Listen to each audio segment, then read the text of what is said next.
రాబోయే 2 నెలల ఎలక్షన్ ఉంది కదా, ఎలక్షన్లో ఎవరు వస్తే బాగుంటుందంటారు? రాబోయే ఎలక్షన్స్తో పేదల పక్షపాతి జగన్మోహన్ రెడ్డి గారు వస్తేనే బాగుంటుందనే అభిప్రాయం నాకు బలంగా ఉంది. ఎందుకని అంటారు సార్? ఎందుకంటే ఆయన అధికారంలోకి వచ్చిన దగ్గర నుంచి 19వ సంవత్సరం నుంచి వచ్చిన దగ్గర నుంచి కూడా ఎస్సీ ఎస్టీ మైనార్టీ వర్గ ప్రజలందరికీ కూడా కనీస వసతులు సౌకర్యాలతోటి సంక్షేమ కార్యక్రమాలు అమలు జరిపాడు. ప్రతి వాళ్ళకి ప్రతి ఇంటికి ఆయన యొక్క సంక్షేమ కార్యక్రమం ప్రకారం కొంత డబ్బు ముట్టింది.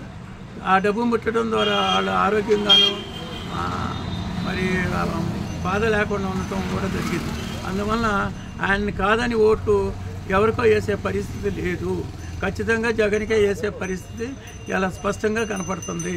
ఎందుకంటే అవతల వాళ్ళు ఏంటంటే దోపిడీదారులు, మోసగాళ్ళు, మరి డబ్బే కావాలనే ప్రభుత్వంలో పెద్ద అరాచకత్వం చేసిన చంద్రబాబు నాయుడిని వ్యతిరేకించే ప్రజలు ఎక్కువయ్యారు.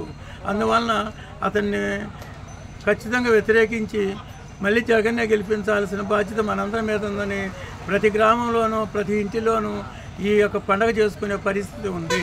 అందువలన ఎవరు ఏం చెప్పినా కూడా ఎవరు ఈ పెత్తందారులకి ఈ భూస్వామ్య దోపిడీ విధానానికి వ్యతిరేకంగా కూడా వైఎస్ఆర్ కాంగ్రెస్ పార్టీ అనేక అభివృద్ధి పథకాలు, సంక్షేమ పథకాలు, అమ్మ ఒడి, మరి అన్న దీవెన, మరి అనేక 45 సంవత్సరాల వాళ్ళకి కావాల్సిన డబ్బులు, మరియు 23,000 రూపాయల పెన్షన్ విధానము, మరి ఉద్యోగస్తులకు కావాల్సిన విధానాలు అన్నీ కూడా సక్రమంగా అమలు జరుపుతున్నారు. కాబట్టి మళ్ళీ పిఆర్సీ కూడా జరుపుతానన్నాడు. కాబట్టి ఖచ్చితంగా జగనన్న గారికి అదనంగా ప్రేమతో ఓట్లు వేస్తారనేది బలంగా నా మనసులో నాకు ఉంది.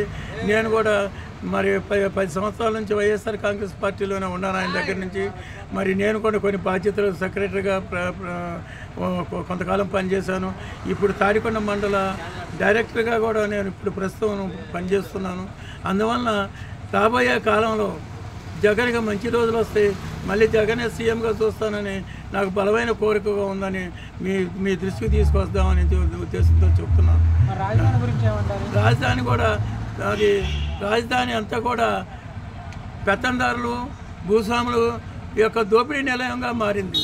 అది రాజధాని కాదనట్లేదు జగన్ కూడా. ఎందుకంటే అదొక రాజధాని, అది శాసనసభ, అది అన్ని బిల్లులన్నీ అక్కడే పెడతారు, అది కూడా రాజధాని.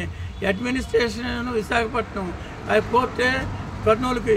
ఇట్లా 3 ప్రాంతాల ప్రజలకు అనుకూలంగా మాట్లాడదామని చేశారు. కానీ ఈ దోపిడీ వ్యవస్థ, భూస్వామ్య వ్యవస్థ, ఈ భూస్వాములన్నీ భూములు కొని రేట్లు పెంచుకొని వాళ్ళ బాగోగులకి, వాళ్ళ యొక్క మంచి సౌకర్యాలకి, వాళ్ళ తాబేదారులకి, వాళ్ళ కిరాయి మనుషులకి ఉపయోగపడే విధంగా తాడేపల్లి మా అమరావతి ఉంది. కానీ పేద ప్రజలందరికీ అనుకూలమైన వాతావరణం మటుకు అక్కడ లేనే లేదు.